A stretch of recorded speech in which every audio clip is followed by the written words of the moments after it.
Breaking news: Antony returns to Manchester United amid allegations of abuse from women. This is very good information and good news for us Manchester United fans because we obviously were worried about what was going on with Antony, but obviously the situation is not as simple as him just being back. According to the reports, he's still they're still pending, like his investigation is pending, and they're still doing more reviews and research about the case.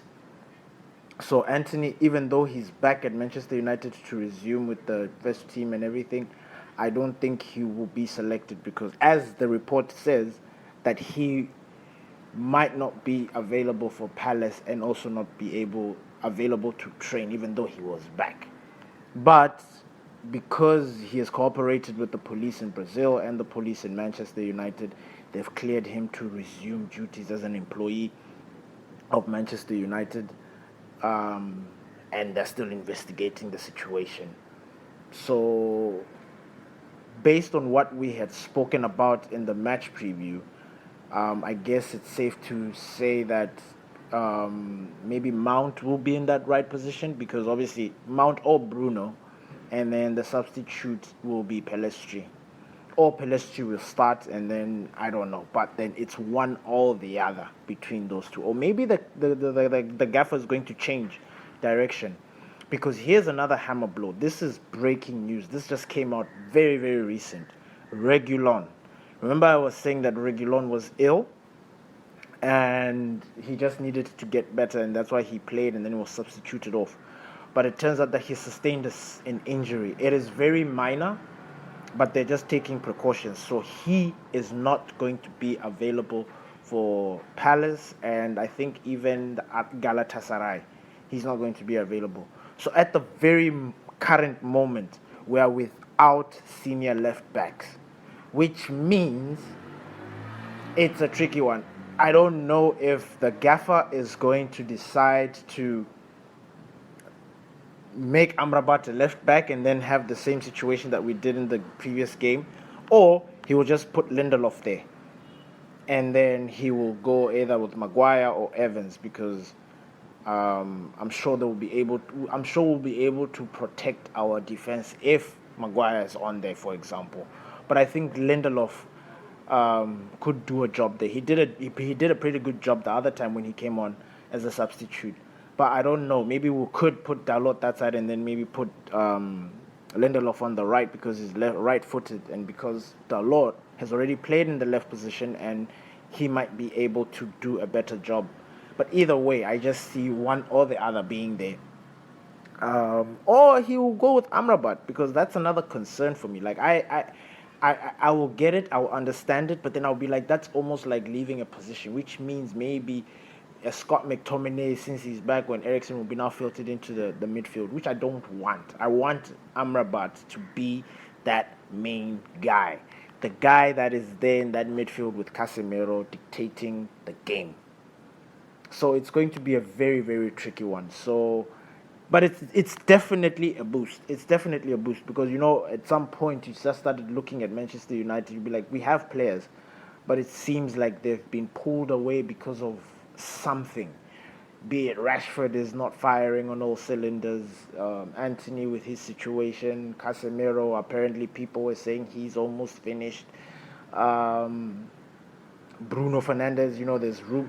The murmurs about Bruno, and I don't understand it because that guy, ever since he's come into the United squad, he's just been a beacon, and I still don't understand how people can still get at him and not get at Rashford. So I don't get that part, but like I said, it's a boost having all these guys return from injury, and also possibly Antony. And I know I've complained about Antony, but it's good to have him there. We have a lot of games to play, and even though we have Facundo there, he can do a job, and all the right wingers, but we still need everybody in, so that we can be able to play league games, the Premier League, the Champions League. We can do it comfortably because everybody is now coming back. So this is definitely a boost. But this was just a quick a quick breaking news episode. It is very, very short. Probably the shortest we've ever recorded in the history of Glory Reds FC. But this has just come in. Antony has returned to Manchester United, pending further investigation into his situation. And Reguilon, who we thought that might start again because he would have we assumed the illness was done, has picked up an injury, a minor injury, and they're just taking precautions just to make sure that, because I mean at the end of the day we can't play him and then risk losing him furthermore down the line, because we don't have left backs. And the way our manager likes to play, he likes to play with a balanced team, with players playing in the right positions with the preferred foot. So missing Reguilon is definitely a miss for us. So we will look into that. But like I said, I still think we're going to win against Crystal Palace. I just want everybody in. I just want the manager to pick his best 11. And because of his injuries at the back, I don't want him to experiment too much, like bringing players out of position so that he can accommodate them. Now, we've got defenders. We've got defenders that can actually do a job.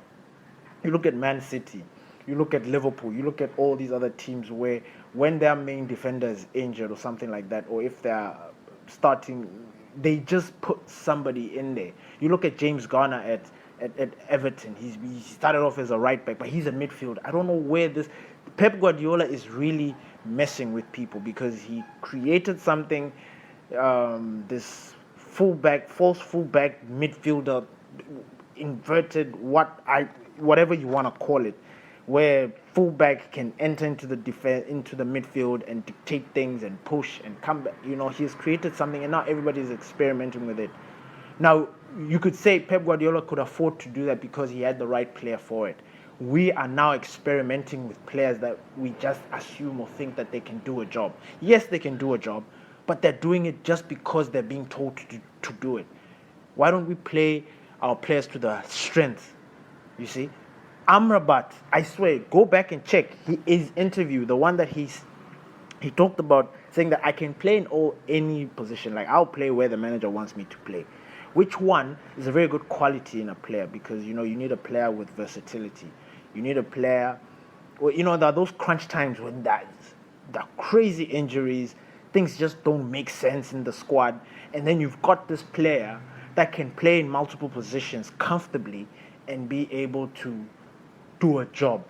That just says so much about Amrabat, his football intelligence, his football awareness, him as a footballer. His IQ is way up there.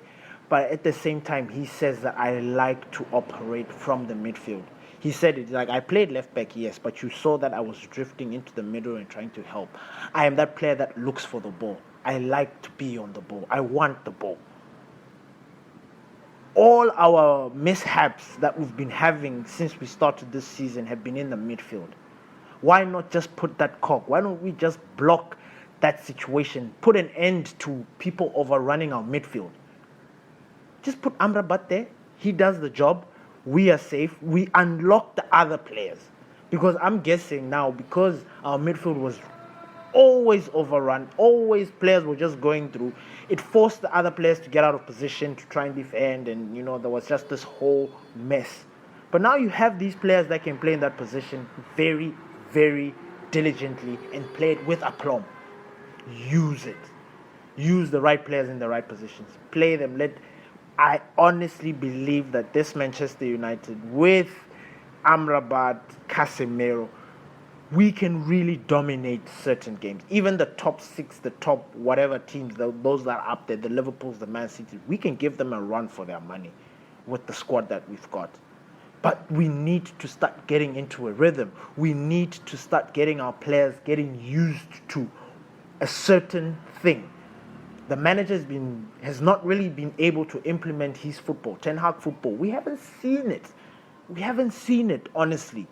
We are slowly building, and I'm sure he's trying to make things work with what he's got, but at the moment, things are looking good. Everybody can see it. The news and the reports are coming out. Things are sort of leveling out and sort of being stable. It is now our chance to seize the moment, take advantage of this and motor forward. I really want us to go on like these games that are coming. Let's go on a run. Because we go on a run, even if we slip and get a draw in the next difficult games, that is good. Because we are not trying to look at other clubs. Other clubs are actually focused on just winning. So we should have the same mentality as well. All these next teams, let's swat them aside. Smash them, score goals, like I mentioned in the previous episode. Let's score goals. We need a lot of goals. And I think the players that have come into the team, i.e. Amrabat, because he's the star of the show. He literally is the guy, the midfielder that we've been longing for. I mean, we got it in Casemiro, but obviously Casemiro is a little bit older, but he still has it in him. We needed somebody who, a worthy successor.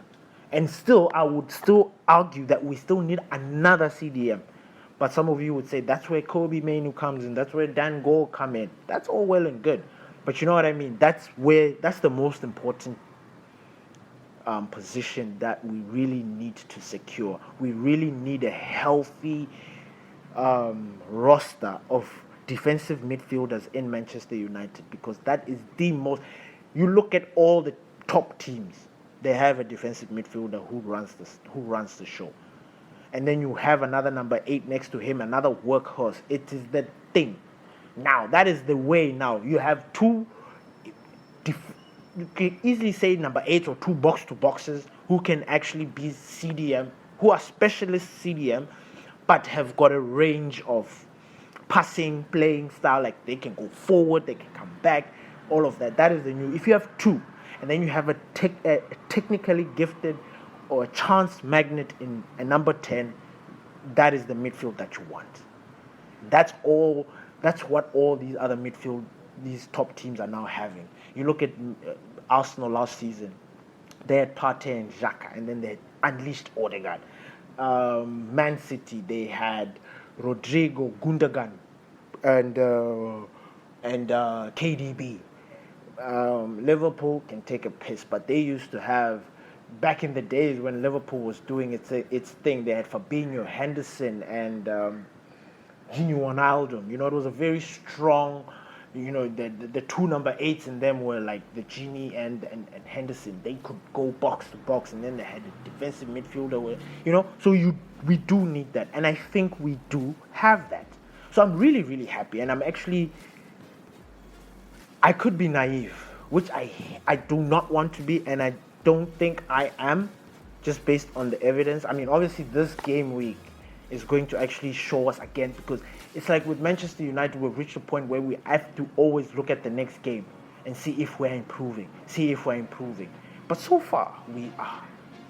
It's a very, very small, minute progression, but it is there. We see it. I understand it. I see what the manager's trying to do, even though it is annoying by watching Onana take his time on the ball and all that stuff. But like I said, we have the players. The turnaround has already commenced, my people. The turnaround has already commenced. We are at go. It's go, go, go. Catch you guys on the next one. Peace.